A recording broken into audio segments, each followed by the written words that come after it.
Yes class one, ये chemical kinetics का second lecture है। पिछले लेक्चर में जहां हमने छोड़ा था मैं वहां पे वापस आ रहा हूं। पिछले लेक्चर में रिएक्शन रेट को अफेक्ट करने वाले फैक्टर्स में डिस्कस कर रहा था। पहला फैक्टर था कंसंट्रेशन।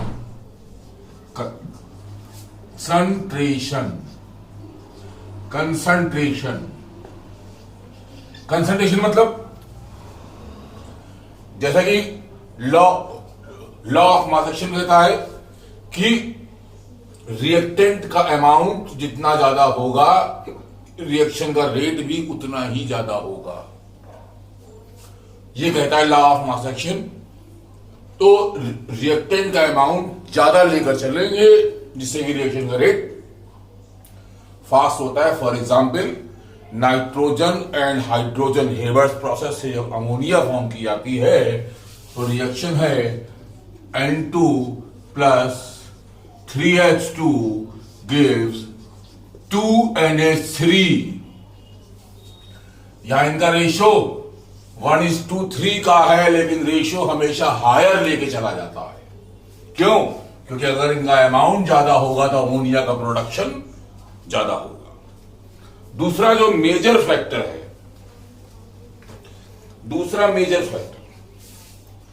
वो है टेम्परेचर।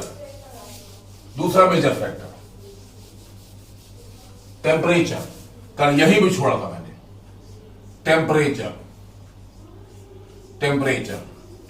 में सबसे पहले एक चीज बता दूं कि R is reaction rate is directly proportional to concentration of A। तो R is equal to K into A। यहां K को बोलते हैं, K है यहां रेट कांस्टेंट। K है यहां रेट कांस्टेंट, राइट। K है यहां पर रेट कांस्टेंट, K यहां पर रेट कांस्टेंट है। तो K की वैल्यू डिपेंड करती है टेम्परेचर पे। तो टेम्परेचर, अब किसी रिएक्शन पे टेम्परेचर का इफेक्ट कितना ज्यादा होगा, दो डिफरेंट टेम्परेचर पे रेट कांस्टेंट की वैल्यू निकालो। एक T डिग्री सेंटीग्रेड पे निकालो, एक T प्लस 10 डिग्री सेंटीग्रेड पे निकालो। तो इस पर मान लो रेट कांस्टेंट आया KT, इस पर आया K T प्लस 10। तो temperature coefficient is equal to K T plus 10 upon K T। मतलब T प्लस 10 डिग्री सेंटीग्रेड पे rate constant upon T degree centigrade पे रेट कांस्टेंट को टेम्परेचर कोफिशिएंट कहते हैं। टेम्परेचर कोफिशिएंट की वैल्यू जितनी ज्यादा होगी रिएक्शन के रेट पर टेम्परेचर का इफेक्ट उतना ही ज्यादा होगा। फिर बता दूं, एंडोथर्मिक हो या एक्सोथर्मिक हो, दोनों की स्पीड को टेम्परेचर बढ़ाएगा, लेकिन एंडोथर्मिक को ज्यादा बढ़ाएगा, एक्सोथर्मिक को कम बढ़ाएगा। इसका रीजन है कि थर्मोडायनेमिक्स कहता है कि एंडो सपोर्ट करता है हाई टेम्परेचर और एक्सो सपोर्ट करता है लो टेम्परेचर। लेकिन इसका ये कतई मतलब नहीं है कि टेम्परेचर बढ़ाने पर एक्सोथर्मिक रिएक्शन की स्पीड नहीं बढ़ेगी, बढ़ेगी, कम बढ़ेगी, एंडोथर्मिक की ज्यादा बढ़ेगी। उसके बाद नेचर ऑफ रिएक्टेंट्स।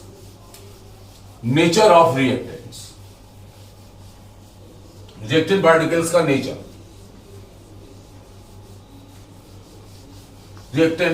नेचर, देखिए मैं दो रिएक्शन लेता हूं।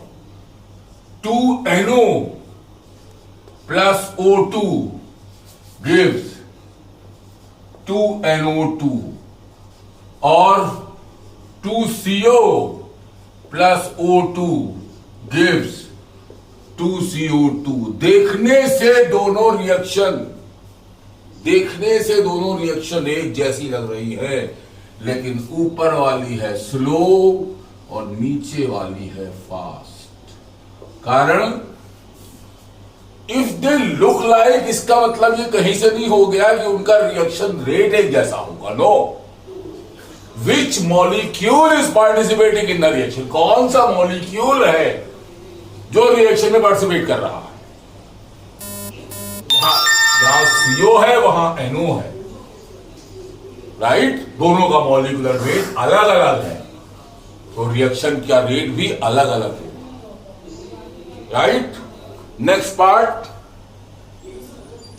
Surface area, surface area of reactants. एक चीज बताइए, surface area, surface area, surface area बताओ। रिएक्शन में लिख रहा हूं Fe plus 2HCl gives FeCl2 plus H2। ये रिएक्शन बताओ, आयरन का एक पीस डाइल्यूट एसिड से जल्दी रिएक्शन करेगा या उसी आयरन का अगर हम कूट के पाउडर बना ले वो ज्यादा करेगा, वो जल्दी करेगा। ज्यादा सरफेस को कौन घेर लेगा? आयरन का पाउडर, आयरन का हुक्का नहीं।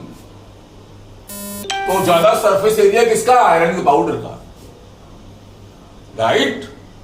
तो एसिड से जल्दी रिएक्ट कौन करेगा? आयरन का पाउडर।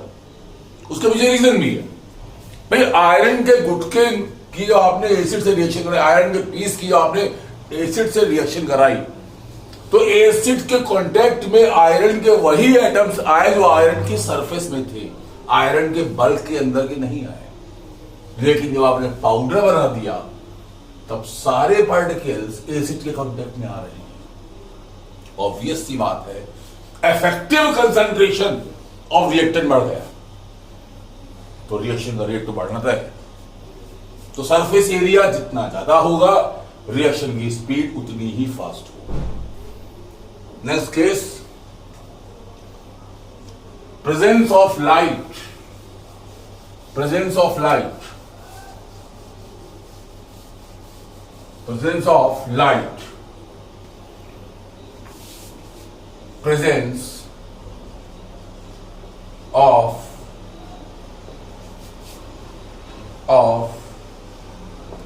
लाइट। एक रिएक्शन लिख रहा हूं, H2 प्लस Cl2 से 2HCl, H2 प्लस Cl2 से 2HCl। हाइड्रोजन ले लो 200 लीटर, क्लोरीन ले लो 500 लीटर। अगर सनलाइट नहीं है रिएक्शन नहीं होगी, लेकिन अगर जरा सी भी सनलाइट दिख गई तो रिएक्शन इतनी फास्ट है कि इट में एक्सप्लोड। तो फोटोकेमिकल रिएक्शन जितनी भी है वो सनलाइट की ही प्रेजेंस में होगी। फॉर एग्जाम्पल फोटोसिंथेसिस सनलाइट के बिना नहीं होगा, राइट। उसके बाद रेट एक्सप्रेशन,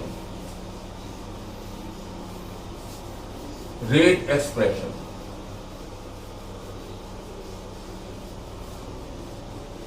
इसी बताइए, कोई जो रिवर्सिबल रिएक्शन है, रिवर्सिबल रिएक्शन मैक्सिमम कहां तक जाएगी? N2 plus 3H2 gives 2NH3। एक तरफ ये है फॉरवर्ड रिएक्शन, ये है फॉरवर्ड रिएक्शन, और ये है बैकवर्ड रिएक्शन। फॉरवर्ड रिएक्शन और बैकवर्ड रिएक्शन ये कहां तक जाएगी? नाइट्रोजन एंड हाइड्रोजन से अमोनिया का फॉर्मेशन, राइट। देखो शुरुआत में केवल नाइट्रोजन और हाइड्रोजन है, यानी फॉरवर्ड रिएक्शन की स्पीड मैक्सिमम है। लेकिन धीरे धीरे करके क्या हो रहा है कि N2 और H2 का अमाउंट कम पड़ रहा है, H3 का अमाउंट बढ़ेगा। तो बैकवर्ड रिएक्शन रेट 0 से स्टार्ट होकर बढ़ना स्टार्ट होगा, और फॉरवर्ड रिएक्शन रेट मैक्सिमम से स्टार्ट होगी, कम होना स्टार्ट होगा, राइट। दोनों, और ये रिएक्शन कहां पे जाके रुकेगी? ये रिएक्शन वहां पे जाके रुकेगी जब फॉरवर्ड रिएक्शन का रेट बैकवर्ड के बराबर हो जाएगा। जब फॉरवर्ड रिएक्शन का रेट बैकवर्ड के बराबर हो जाएगा, वहां पे जाके दोनों रिएक्शन रुकेंगे। इक्विलिब्रियम के वक्त ये मत सोच लेना कि रिएक्शन रुक जाएगी, नहीं। इक्विलिब्रियम के वक्त 1 सेकेंड में जितना नाइट्रोजन और हाइड्रोजन कंज्यूम हो रहा है, उसी 1 सेकेंड में बैकवर्ड रिएक्शन के थ्रू उतना ही नाइट्रोजन और हाइड्रोजन बन भी रहा है। यह है कंडीशन इक्विलिब्रियम की। अब यहां पर इक्विलिब्रियम की कंडीशन को कैसे दिखाएंगे? ये देखिए, मान लो यही रिएक्शन है, तो इक्विलिब्रियम की कंडीशन में केस कुछ ऐसा होगा।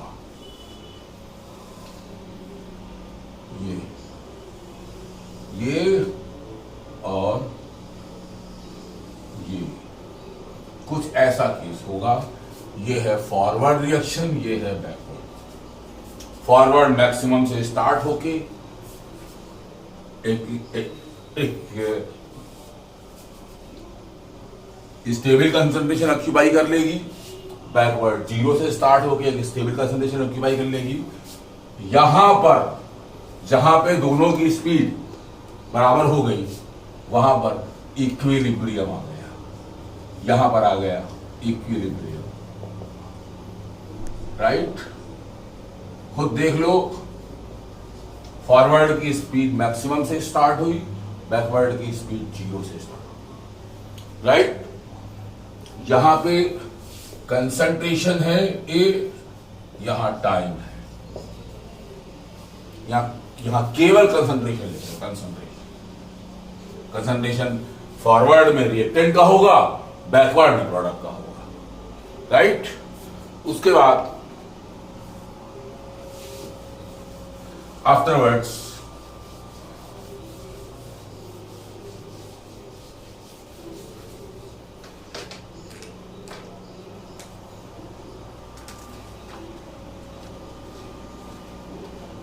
रेट लॉ देखिए।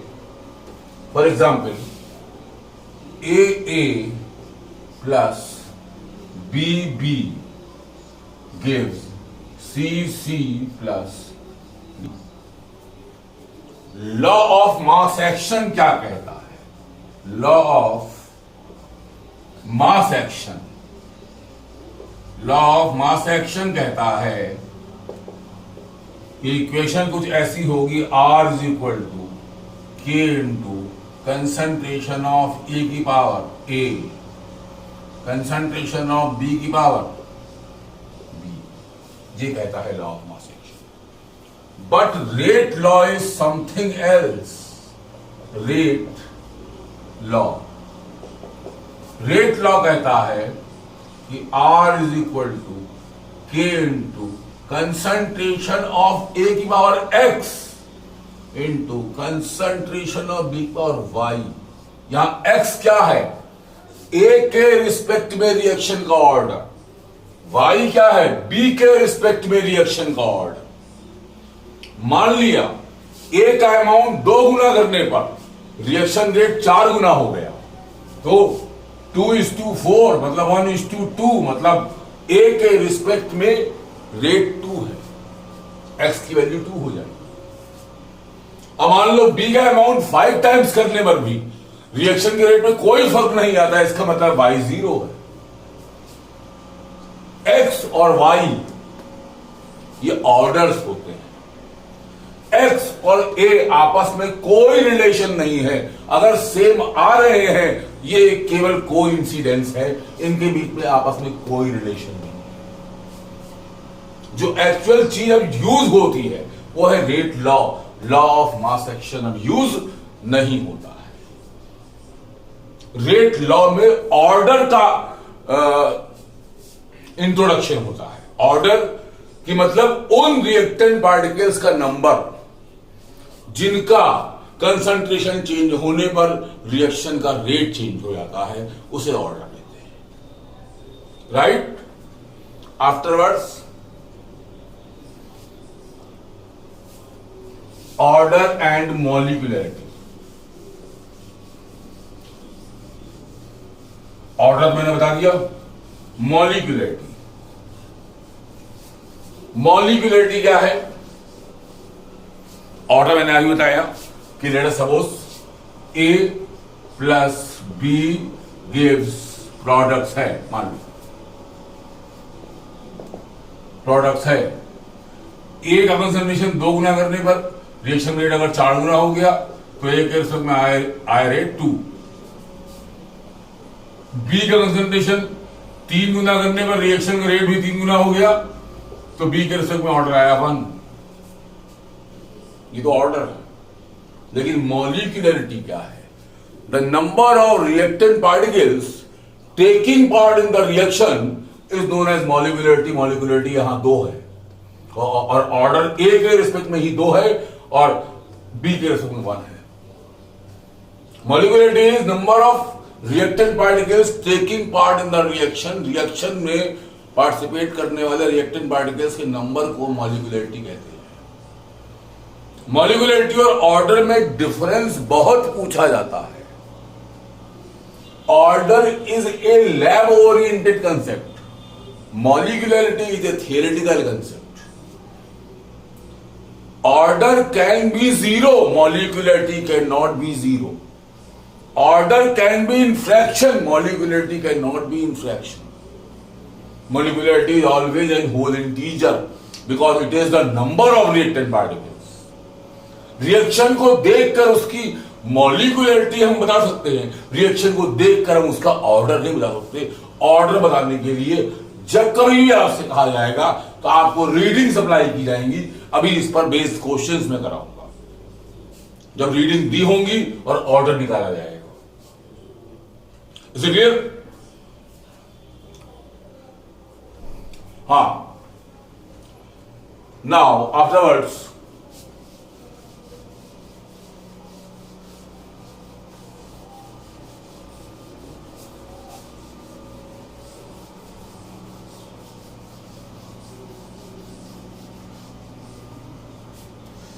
हाँ, फॉर एग्जाम्पल अब ऑर्डर का केस क्या है, ऑर्डर का यूटिलाइजेशन क्या है। ये फॉर एग्जाम्पल हमने लिया एक कंप्यूटर फैक्ट्री का केस लिया। एक कंप्यूटर फैक्ट्री है जिसके कई डिपार्टमेंट है। एक डिपार्टमेंट में मान लिया माउस बन रहा है, एक डिपार्टमेंट में कीबोर्ड बन रहा है, एक डिपार्टमेंट में मदरबोर्ड बन रही है और एक डिपार्टमेंट में उसका कैबिनेट बन रहा है। मान लिया एक दिन में 500 माउस बन गए, 200 कीबोर्ड बन गए, कैबिनेट 50 बन गए, लेकिन मदरबोर्ड बन केवल 5। रिपीट कर रहा हूं, माउस 500 बन गए, माउस 500 बन गए, कीबोर्ड 200 बन गए, 200 बन गए और कैबिनेट 50 बन गए, लेकिन मदरबोर्ड बनी केवल 5। तो एक दिन में कंप्यूटर कितने बने? 5। यानी जो स्लोवेस्ट स्टेप है उसने ओवरऑल रिएक्शन के रेट को इफेक्ट कर दिया।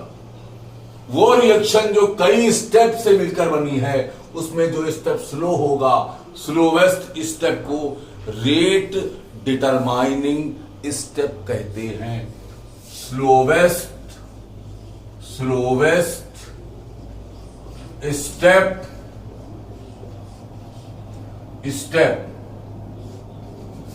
is known as rate determining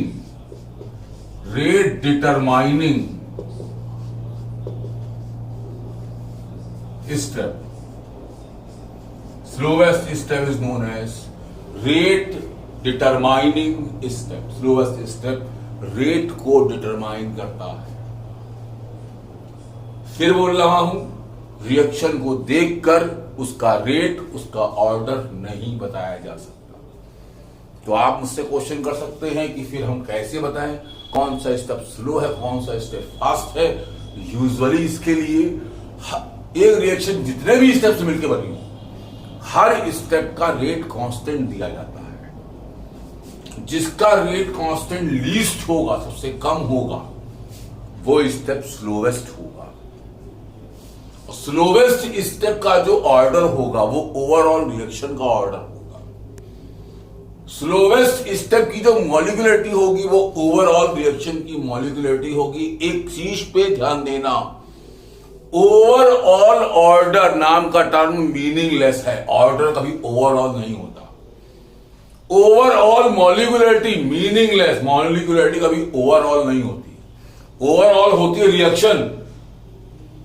overall reaction का ऑर्डर क्या होगा? जो स्लोवेस्ट स्टेप का ऑर्डर है। ओवरऑल रिएक्शन की मॉलिक्यूलरिटी क्या होगी? जो स्लोवेस्ट स्टेप की मॉलिक्यूलरिटी है। राइट?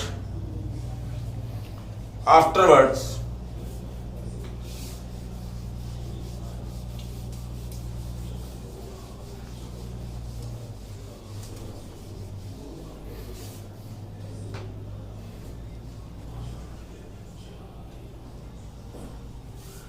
एक रिएक्शन रेट दिया है, R is equal to K into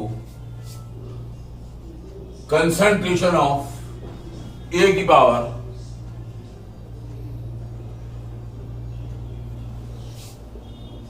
one by two concentration of B की पावर 3 बाई। ए के रिस्पेक्ट में ऑर्डर क्या है? 1/2। बी के रिस्पेक्ट में ऑर्डर क्या है? 3/2। तो ओवरऑल रिएक्शन का ऑर्डर क्या होगा? ओवरऑल रिएक्शन का ऑर्डर, रिएक्शन का ऑर्डर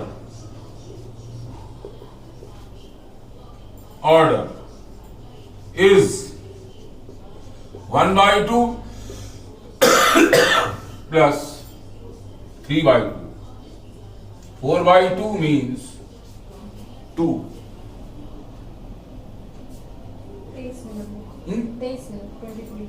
Right? Overall reaction का order 2 हो गया. Right? Next case. Elementary reaction. वो रिएक्शन जो सिंगल स्टेप में कंप्लीट होती हो उनको एलिमेंट्री रिएक्शन कहते हैं। कॉम्प्लेक्स रिएक्शन, वो रिएक्शन जो कई स्टेप्स में होती हैं उन्हें कॉम्प्लेक्स रिएक्शन कहते हैं। उसके बाद units of rate constant. Rate constant की यूनिट बहुत इंपॉर्टेंट क्वेश्चन है। यूनिट ऑफ रेट, इस पर खूब क्वेश्चन बनता है। Unit of rate constant K is equal two litre पर मोल की power n-1 second inverse. Gaseous reaction के केस में, गैसियस रिएक्शन के केस में यूनिट होती है 1 एटमॉस्फेयर की पावर n-1 सेकेंड इनवर्स। यहां n क्या है? रिएक्शन का ऑर्डर। कभी कभार क्वेश्चन फ्रेम कर देते हैं इसी के ऊपर। ऐसा ये क्वेश्चन मैं करा रहा हूं। कह रहे हैं कि एक रिएक्शन है, उसका रेट कांस्टेंट दिया है 3 × 10⁻² सेकेंड इनवर्स दिया हुआ है। तो एक चीज बताइए, दोनों को जरा कंपेयर करो। तो लीटर पर मोल की पावर क्या है? यहां 0 है, यहां लीटर पर मोल की पावर 0 है नहीं, समझ पावर 0 है। दोनों कंपेयर करो तो n-1 बराबर क्या निकलता है? 0। तो n बराबर 1, फर्स्ट ऑर्डर। राइट? तो यहां पर देखो, यहां पर वैल्यू से कोई मतलब ही नहीं रहा, यहां यूनिट से मतलब। राइट? तो यूनिट से आप रिएक्शन का ऑर्डर बता दे जाएंगे। फिनिश हो गया तो बस 25 मिनट हो गए। हो गया, टॉपिक फिनिश हो तो बंद कर दो। 1 मिनट रुको। Next,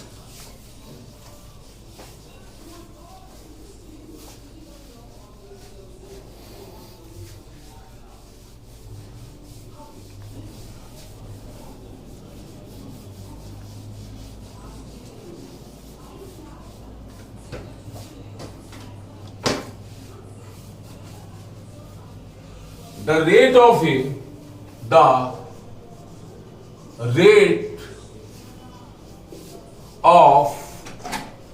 a gaseous reaction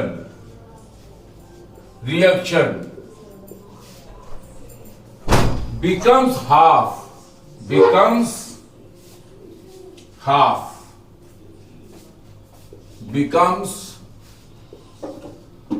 half when volume is doubled.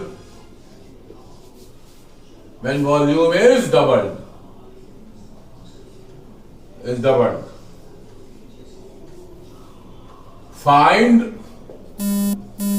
order. R is equal to K into concentration of A की पावर n। वो कह रहे हैं कि जब वॉल्यूम डबल कर देते हैं, ये स्क्वायर ब्रेसेस लगे हैं, इसका मतलब है क्या? मोलैरिटी वॉल्यूम के इनवर्सली प्रोपोर्शनल होती है। वॉल्यूम अगर डबल हो जाएगा तो मोलैरिटी आधी रह जाएगी, तो रिएक्शन रेट भी आधा हो जाता है।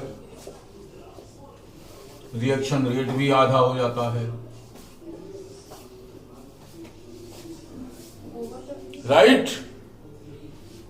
ये इक्वेशन नंबर 1 है, ये इक्वेशन नंबर 2 है। जरा 1 को 2 से डिवाइड करो तो 1/2 इज इक्वल टू 1/2 की पावर n आ जाएगा, मतलब n बराबर 1, फर्स्ट ऑर्डर रिएक्शन। राइट? हो गया।